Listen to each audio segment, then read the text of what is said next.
السلام علیکم ورحمۃ اللہ وبرکاتہ۔ اعوذ باللہ من الشیطان الرجیم، بسم اللہ الرحمن الرحیم۔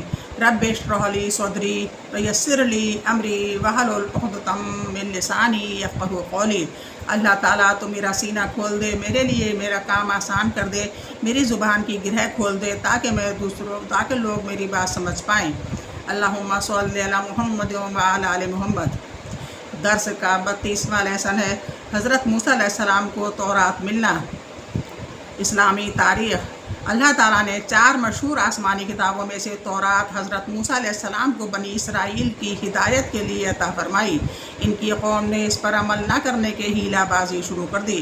کبھی طور پر اللہ سے بات کرنے کی فرمائش کی تو کبھی اللہ تعالیٰ کو دیکھنے کے بعد تورات پر عمل کرنے کا وعدہ کیا، لیکن یہ قوم کو طور پر اللہ کا حکم سننے کے بعد بھی حضرت موسیٰ علیہ السلام اور تورات پر ایمان نہیں لائی۔ پھر کھلم کھلا اللہ کو دیکھنے کا مطالبہ پر غضب خدا بندی کی وجہ سے 70 افراد کو جلا کر ہلاک کر دیا گیا۔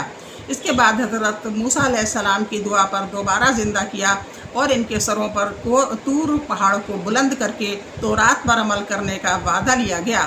ان کو ہفتے کے دن عبادت کرنے کا حکم دیا اور مچھلی شکار کرنے سے منع کر دیا، یعنی سنیچر کے دن مچھلی نہیں شکار کر سکتے تھے، یہ اللہ کا حکم ہو گیا تھا۔ مگر افسوس یہ قوم حضرت موسیٰ علیہ السلام کی کسی حکم پر عمل تو کیا کرتی بلکہ قدم قدم پر آپ کو ستانے اور ظلم و زیادتی میں حد سے بڑھتی چلی گئی۔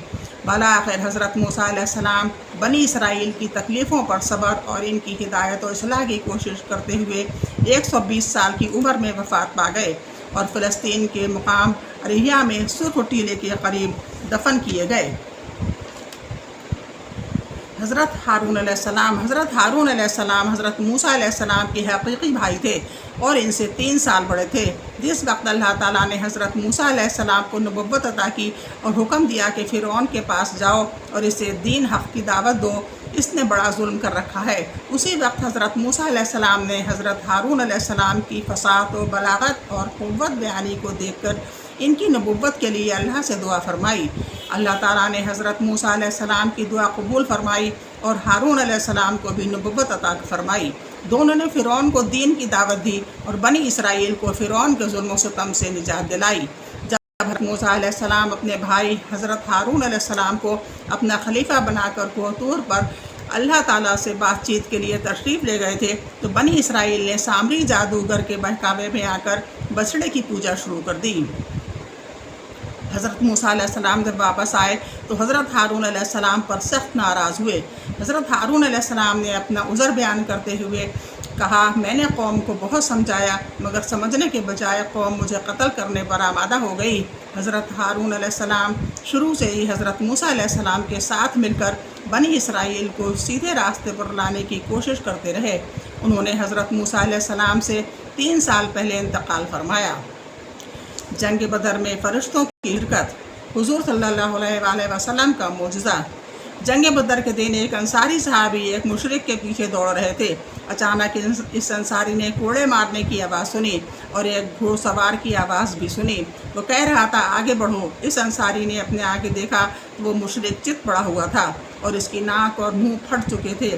اس انصاری صحابی نے رسول اللہ صلی اللہ علیہ وآلہ وسلم کو واقعہ بیان کیا تو آپ صلی اللہ علیہ وسلم نے فرمایا، تم نے سچ کہا، وہ تیسرے آسمان کا فرشتہ تھا جو ہماری مدد کے لیے آیا تھا۔ مسلم 4588۔ اللہ کی قدرت۔ اللہ تعالیٰ نے سورج مکھی کے پھول کے اندر احساس و شعور کی عجیب صلاحیت رکھی ہے۔ سورج کی کرنوں کے ساتھ اس پھول کا رخ بھی بدلتا رہتا ہے۔ جب صبح کے وقت سورج نکلتا ہے تو اس کا رخ مشرق کی طرف ہوتا ہے اور دوپہر کے وقت اس کا رخ سیدھا آسمان کی طرف ہو جاتا ہے، یہاں تک کہ سورج غروب ہوتے وقت بالکل مغرب کی طرف گھوم جاتا ہے۔ سورج کی شعاؤں کے ساتھ اس پھول کو کون گھماتا ہے؟ بے شک اللہ تعالیٰ نے اپنی قدرت ہی سے اس نرم و نازک پھول کے اندر سورج کی گردش کے ساتھ اپنا رخ بدلنے کی صلاحیت پیدا فرمائی ہے۔ ایک فرض کے بارے میں چند باتوں پر ایمان لانا۔ رسول اللہ صلی اللہ علیہ وآلہ وسلم نے فرمایا،